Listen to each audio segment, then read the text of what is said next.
Hello guys, কেমন আছেন সবাই? আশা করি আপনারা সকলে ভালো আছেন। তো পূর্বের ভিডিওটিতে আমি আলোচনা করেছি কিভাবে আমরা আমাদের ইউটিউব ভিডিওর জন্য টাইটেল রিসার্চ করব বা কিওয়ার্ড রিসার্চ করব। এখানে দেখতে পাচ্ছেন একটি প্লেলিস্ট তৈরি করা আছে, ইউটিউব এসইও গাইড। তো এখান থেকে আপনারা পূর্বের ভিডিওগুলো দেখে নিতে পারেন। পূর্বের ভিডিওতে আমি আলোচনা করেছি কিভাবে আমরা আমাদের টাইটেলগুলো রিসার্চ করব বা কিভাবে আমরা আমাদের ডেসক্রিপশন তৈরি করব ইউটিউব ভিডিওর জন্য। আপনি যদি ইউটিউব এসইও বা ইউটিউব নিয়ে কাজ করে থাকেন তাহলে কিন্তু আপনি বাইরেকেও আপনি কাজগুলো করে দিতে পারেন, আপনার ইউটিউব ভিডিও এসইও বা প্রমোশনের কাজগুলো। তো এজন্য আপনি বাইরের কাজগুলো কিভাবে করবেন বা বাইরের ভিডিওগুলো কিভাবে এসইও করবেন বা টাইটেল রিসার্চ করবেন, কিওয়ার্ড রিসার্চ করবেন, ডেসক্রিপশন লিখবেন, কয়েকটা ভিডিও দেওয়া আছে এখানে এই প্লেলিস্টে, আপনারা চাইলে দেখে নিতে পারেন। সো এখন চলে যাই আজকের ভিডিওর টপিকে। আজকের ভিডিও টপিক হচ্ছে কিভাবে আমরা আমাদের ইউটিউব ভিডিও ট্যাগসগুলো রিসার্চ করব। সো এখানে দেখতে পাচ্ছেন আমি একটা স্ক্রিনশট বা একটা পিকচার আপনাদেরকে দেখিয়ে বোঝাই দিচ্ছি যে কিভাবে আমরা আমাদের ভিডিওর ট্যাগসগুলো সিলেক্ট করলে আমাদের ভিডিও র্যাঙ্ক করার সম্ভাবনা অনেক বেশি বা আমাদের ভিডিওতে ভিউজ আসার সম্ভাবনা অনেক বেশি এবং কি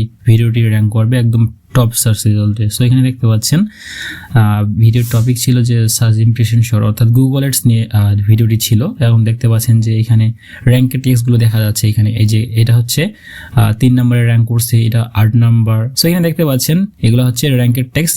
এই ধরনের কিওয়ার্ড লিখে কেউ যদি সার্চ করে তাহলে আমাদের ভিডিওটি 3 নম্বরে দেখাবে, কোনোটা আবার 8 নাম্বারে দেখাবে। সো এই ধরনের কিওয়ার্ডগুলো ব্যবহার করলে কিন্তু আমাদের ভিডিও র্যাঙ্ক করার সম্ভাবনা অনেক বেশি এবং কি আমাদের ভিডিওতে ভিউসের সংখ্যা অনেক বেশি হবে আমরা যদি এইভাবে কিওয়ার্ডগুলো রিসার্চ করতে পারি বা ভিডিও ট্যাগসগুলো রিসার্চ করতে পারি। সেখানে দেখতে পাচ্ছেন step 4 video tags.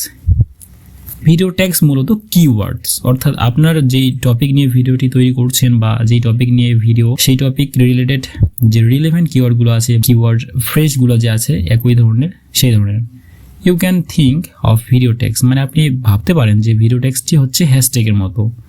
That's desire what your video about, মানে আপনার ভিডিও সম্পর্কে সে বলবে আর কি, সেই ধরনের কিওয়ার্ডগুলো আপনাকে সিলেক্ট করতে হবে আপনার ভিডিও ট্যাগের জন্য। সো আমি যদি একটু দেখানোর চেষ্টা করি এবং কি আপনার ভিডিওটি যদি অন্য ইউটিউব চ্যানেলের সাজেস্টে নিয়ে যেতে চান তাহলে অবশ্যই আপনাকে এখানে সার্চ বক্সটা যে আছে এখানে সার্চ করতে হবে। যেমন ধরুন আমি যদি সার্চ করি যে হাউ টু মেক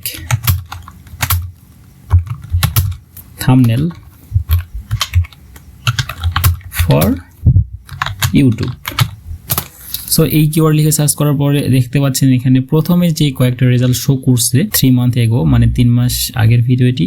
সো আপনারা কী করবেন, এখান থেকে যে টাইটেলটি আছে এটা সিলেক্ট করে আপনার ডিসক্রিপশনের প্রথম যে প্যারাটা আছে এখানে রাখবেন। এগুলা অবশ্যই ট্যাগসে রাখবেন না, মানে ভিডিও ট্যাগে না, আপনার ভিডিওর প্রথম যে কয়েকটি লাইন আছে তার নিচে রাখলে অনেক বেশি হেল্প হয় আপনার ভিডিওটি এই চ্যানেলের পাশাপাশি বা এই চ্যানেলের ভিডিওগুলোতে আপনার ভিডিওটি সাজেস্ট করা আর কি। সো মূলত এই হচ্ছে আজকের ভিডিও। সো ভিডিওটি ভালো লাগলে অবশ্যই লাইক করবেন এবং শেয়ার করবেন এবং পরবর্তী ভিডিওতে আরও এই ধরনের টিপস এবং ট্রিক্স শেয়ার করা হবে। সো আশা করি আমাদের চ্যানেলটি সাবস্ক্রাইব করে আমাদের পাশে থাকবেন। তো ধন্যবাদ সবাইকে।